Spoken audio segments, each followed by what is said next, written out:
او ته ښځه کوې؟ ښځه هو یار څه شی نشته؟ ملګری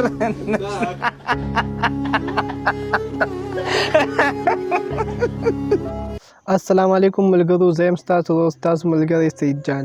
د مسلم خان د زړه ارمان پوره شولو. ملګرو، د مسلم خان چې تاسو څنګه پیژنئ چې ټیک ټاک یو سټار دی، یعنې دا چې دی نو یو دا او یو درو دواړه یعنې مضمونه لږ خراب دي او دغسې دوی یو ویډیو په ټیک ټاک کې وایرل شوې وه، نو هغه بیا ډېر زیات خلکو خوښه کړې وه. نو دغسې بیا به د دوی نه کم کس چې هغه په مخه ویډیوګانې کولې، نو دوی به هغه ویډیو وایرل کېدله. یعنې دوی چې کوم دی نو د افغانستان یو ورور دی زموږ، نو هغه چې دی نو دوی سره یو مرکه وکړله، نو هغه چې دوی د کور ټول حالات لکه پښتنو ته یې وښودله. د دوی د کور چې کوم دی نو ډېر زیات بد حالات دي، یعنې د دوی ډېره زیاته غریبي ده او د دوی چې کوم د کور حالات دي نو هغه به زه تاسو سره نن په ویډیو کې شریکومه. او یعنې هغه ته یې تپوس وکړلو چې ستا په زړه څه ارمان دی؟ نو مسلم خان ورته ویل زما په زړه دا ارمان دی چې زما یوه کوټه جوړلی شي او پای کې ما له یو سپرکټ چې کوم دی نو هغه پکې دغه شي، زما په زړه دا غټ ارمان دی. نو هغه سوشل ورکر هغه بیا راغللی او دوی د رمضان پیکج هم راوړلو او یعنې ده چې کوم ارمان یاد کړی و، څه چې یاد غوښتلي وو، نو هغه هم دله وکړله. یعنې تاسو ته ښکاري دله یې ډبل بیډ هم جوړ کړلو او ورسره یې کوټه هم جوړه کړله. نو بیا چې هغه تپوس وکړي وایي ستا په زړه اوس څه ارمان دی؟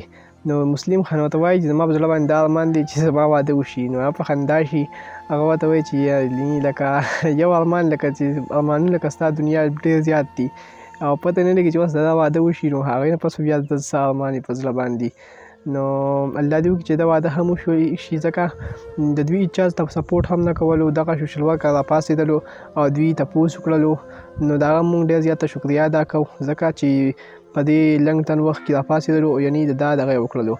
که موږ وګورو ملګرو، د افغانستان سوشل ورکر او د پاکستان سوشل ورکر، افغانیان چې کوم دي نو ماشاءالله ټول یو تابع دي، نور هم دي، نو ډېر زیات لکه د اخلاص سره کار کوي. او کوم چې پاکستاني سوشل ورکر دي نو دوی هم کار ښه کوي، خو دوی په هغه کس پسې ځي چې کوم کس وایرل کس وي، نو دوی هغه کس پسې ځي، یعنې ځان ښه یوټیوب چینل فیسبوک پیجونه مخکې کړي، ښه پیسې پرې وګټي، خو چې کله دا کس لږ ټرینډینګ ختم شي نو بیا دوی هغه کس پرېږدي، بیا دوی نه ځي چې یعنې دا کس اوس په څه حال کې دی. که موږ واخلو بوډاګې، نو بوډاګي اوس په مخکې څونه لکه دا هر یو سوشل ورکر پسې تللو، خو اوس هغه غریب په څه حال کې دی؟ تاسو ته به ویډیو کتلي وي، یعنې هغه اوس د ګاډۍ مزدوري کوي، نو هغه اوس په څه حال کې دی؟ یعنې د هغه اوس هېڅوک هم تپوس نه کوي.